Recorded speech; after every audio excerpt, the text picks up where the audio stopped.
Друзі, привіт! My name is Polina, I'm from Razom for Ukraine, and today we're joined by a phenomenal Ukrainian director, cinematographer, incredibly talented filmmaker overall, Maria Pankova. Welcome! Thank you for joining us here today. So today we're going to talk about Maria's short film called The Sound of the Wind that's having its DC premiere at DC DOX, which is a film festival happening in Washington, D.C.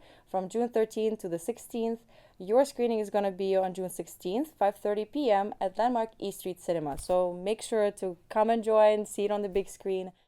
Десятки авіаударів, 80 залпів із реактивних систем, 3 ракетні обстріли. Така активність ворожого вогню була впродовж. Серпень, вересень,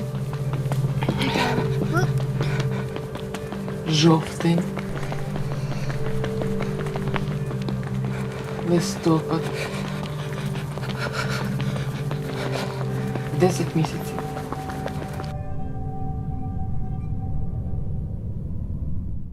Today we're going to talk a little bit about the shorts and sort of your life outside the festival world. With movies, I like to take it always to the beginning and sort of talk about where do these ideas come from. So that's exactly what I want to ask you. Talk to us about how this idea found you. How did this short find you? Like, I know that the subject matter of the short is, for us both, and Ukrainians in general, is a very close and dear personal subject matter. So I want to talk a little bit more about how did it all start? It was the first month of the war, and I moved to Scotland from Ukraine as a refugee, as my character as well. And accidentally, I found like some Ukrainian chat, like Ukrainians in Scotland, and it was one lady, like amazing, inspiring, strong Ukrainian lady who always was to try to like inspire more people, more women. And she was busy. She just like moved with two adopted daughters, and her husband, he was in a Bakhmut. And I was like, how she even like found some time to inspire like more people. And after that, at the same time, I was looking for like some new project in the UK. And accidentally again, I like found some company, and they was like, oh, Maria, like we have some program, it's called like Bring the Gap, and like our deadline tomorrow, so like synopsis, like line, trailer, if you want. I was like, okay, have a one night. So and I texted Yula, and she was like, oh yeah, sure. And we made like some trailer and everything together, and we took a grant and we made like our film together. Wow, that's so. I guess that my follow-up question would be, how did you, in the documentary world, right? A lot of our subjects, we have to find that connection with them. We need to find the level of comfort to have them be vulnerable and open to us. How were you able to do that with the family and the mom and her kid as well, so that they can feel like comfortable to tell their story, which I know is very painful. Yeah, I guess it's like one of my main approach to make documentaries. It's to spend at least like 1 month with my character, at least. Because like, for example, for my first documentary, I've spent like just the first year and a half to be a friend with my characters. Wow. So with Yula, it was less time. It was just like one month, maybe a bit less. But it's how it works. And at the end, like during the filming time, you're like a part of family. It's how I usually work with my characters. Like I'm trying to be a part of this family. And I guess in this time it was successful, because usually people after the screenings, they was like, she's your best friend? I was like, no, no, she's not. But yeah, I mean, there's always this sort of special bond between you, the filmmaker, and now you have to, also take care of the story. And it's phenomenal that we get to hear. And in a way, it's like her, it felt like a slice of life, where it's sort of like a fly on the wall, and like, well, you're still hearing their inner thoughts. And that's sort of what I wanted to ask in terms of post-production. I think there was a moment in my film, it might be a little bit of a spoiler, but there's a moment in the movie that was very striking. And I wanted to ask about your editing choices. The mom she's a butcher. She's going through the whole process, and there's a scene where she's in the butcher shop and she's talking about like what's happening back home, and like Azovstal and the people who are still in captivity. And then it's kind of like mashed with sort of these knife cutting pieces, meat mincing, and it's just so striking considering the two things that are coming together in that shot. Can you talk about your choices in cinematography, the landscape, so really going in, following her in the day-to-day life, and how were you able to really glue sort of her life that she left back home and what she's talking about to the visuals that of her, you know, life now? Yeah, this episode was made basically, I thought maybe like a lot. I mean, because all of this, like, all of her chat about like Azovstal, and I was like, maybe it's like too much to mix it with this shots with the meat, but it's, I mean, it works like, and I was trying to put like more details like that to this film, and I'm not sure then after the first screening people usually get it, because for example it was some episodes and she was in a beach with his daughters and it was a call with her husband and he was like, oh yeah, we was like under some missiles and all of the ground was like, he was like, I'm like in the moon, but at the same time it was a shot with like such a smoothly sand and like smoothly beach and water. So I was just trying to make this contrast between like, it's kind of like line for this film, like between war and peace, and I was trying to put like some visual shots like to compare Combinations as well. Yeah. They don't usually come together, but yeah, I mean, because it was a choice just for example to hire some cinematographer in Ukraine and to film her husband in Ukraine, which is going to be like kind of yeah. I mean, for me it wasn't an option. It's why I guess I found some way to like compare his life in a word in front line and her like kind of peaceful life. Yeah. So when I was trying to use some visual part of it. No, and it, again, those moments were really like the pieces that I took away with me. And again, obviously having a little bit more background information, but I think even for your new audience who's not, you know, part of the Ukrainian community, they still like feel that because, you know, now everybody obviously knows what happened in Azovstal. So I think it's very striking. I think it's what gives that power to the film as well. I mean, talk more also about your collaboration with your crew. Was most of your crew Ukrainian? Were there the folks that you found in Scotland? Like, how were you also able to, you know, I mean, considering at what point you came to Scotland and at what point in, like, you know, the timeline of this war that you were making this story, it's like, I can understand how many emotions and feelings and we were all going through, but what was the process like finding your crew, but also in a way connecting with them and making them understand what is the story that we really are trying to tell here?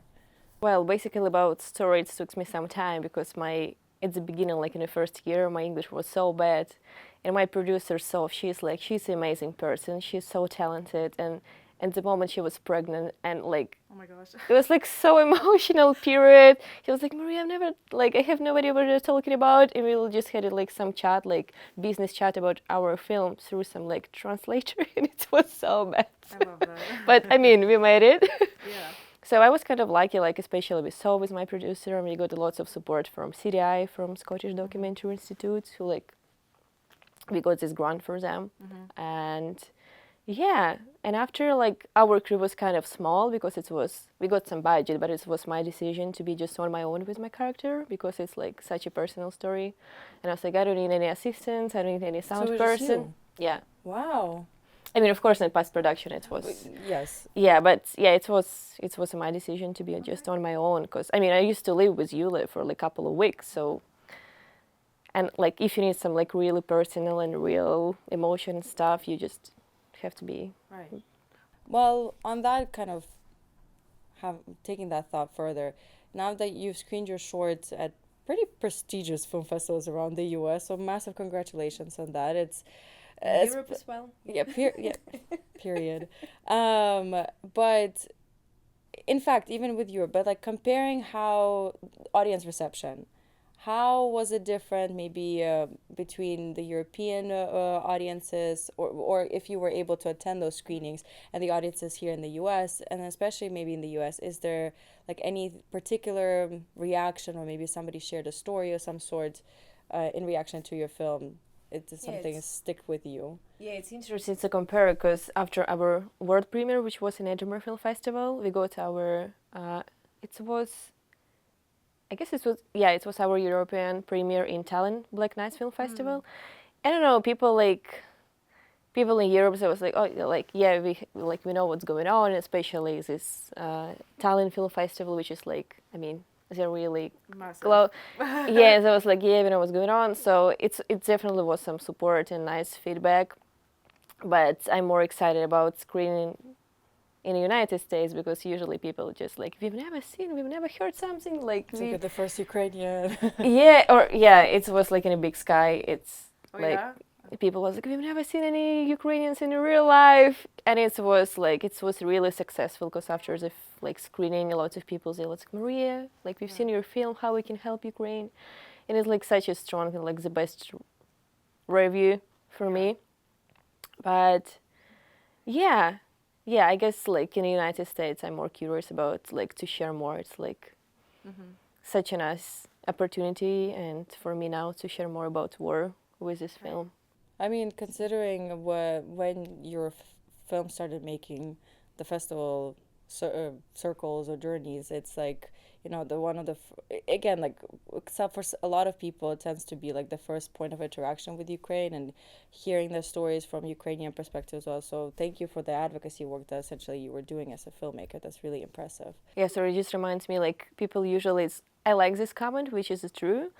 People usually like, it's such a like new angle to show this war, which is I was looking for, like to show like kind of like gentle and different angle, like not like in a TV, which is people unfortunately used to watch some scary news from Ukraine.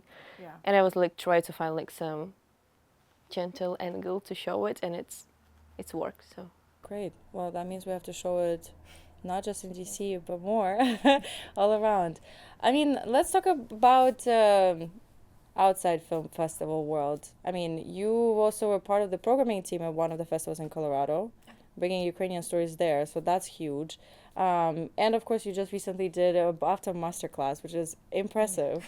I mean, talk about those experiences. What is it like now, like, you know, sort of being this person who is now helping bring more or awaken film programmers, as I like to say, here in the US to Ukrainian stories, and what was it like to share sort of about you and your filmmaking background on such a grand stage as BAFTA? yeah, I mean, I'm so happy that people still like curious, like they like want to share more and more, and I'm so happy that like with the Sound of the Wind I have this chance to do it, and with BAFTA, I mean, it was interesting experience. I wasn't really expecting it, but the name of this master class, it was, I'm not remember the exact name, but it was like refugees in documentary filmmaking, which it was like for guests, and because like I'm a refugee and my film about refugees, well, it was such a nice like combo for them. So, and yeah, I was just trying to share more about my film. And this time in BAFTA, I was just like try to spread more words about like my work as a cinematographer. So it was my plan, and I did it. Amazing. I mean, well, two things. One, can we watch it online, your BAFTA masterclass? Yeah, it should be online soon. So we'll put a link Yeah. in the captions. And then second one, I guess, you know, in a way to wrap up this up, but what are some other opportunities that you're looking for now? What are some things that you are hoping to catch, or like maybe new ideas that you're looking for?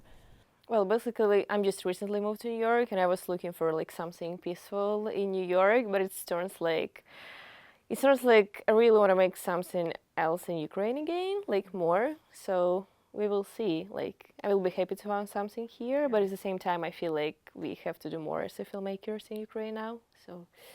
No, I mean, the stories there never end, and we need to consistently capture the moments, capture the history, portray it to the world, because the war is still going on. So, well, thank you so much for joining us. And guys, check her out, watch her website, social media, reach out if you are looking for a fantastic cinematographer and director, Ukrainian perspective. So, thank you for coming.